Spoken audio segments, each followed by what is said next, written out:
In the last video, we discussed an amazing superpower that we all have, which is that at any moment you can change a negative perspective to a more empowering one.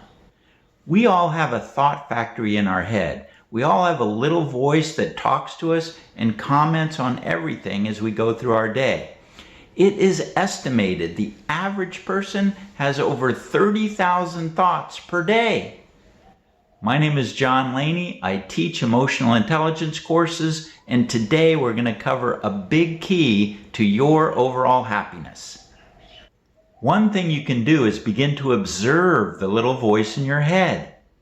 If you're not sure what little voice, it's the one that's probably asking you right now, what little voice? You have a little voice, and it passes 30,000 thoughts through your awareness each day. Thoughts come up, get our attention, and then disappear. They cross our mind and then leave unless we focus on them. For example, your sister might owe you money, and you may have the thought, I should call her up and tell her off. If you focus on it, then soon you'll convince yourself that you need to call her and start yelling. But here is a key to overall happiness. You have thoughts. You are not your thoughts. How many of yesterday's 30,000 thoughts do you remember?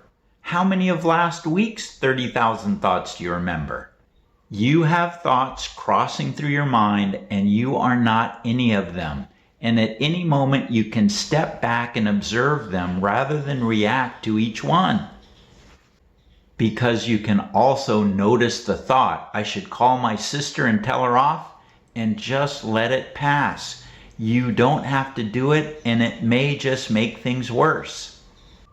At any moment you can step out of a thought and begin to observe it.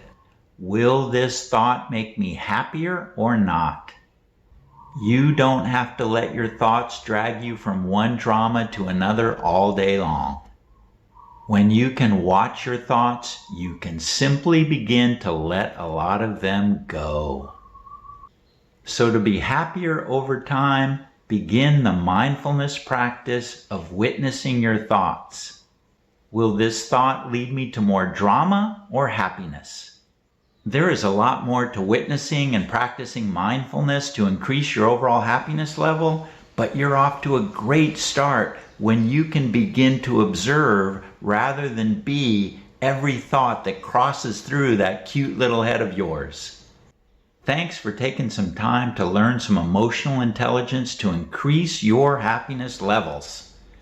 If you're on the mailing list, I'll send you more information over time. I'm rooting for you. Enjoy the journey.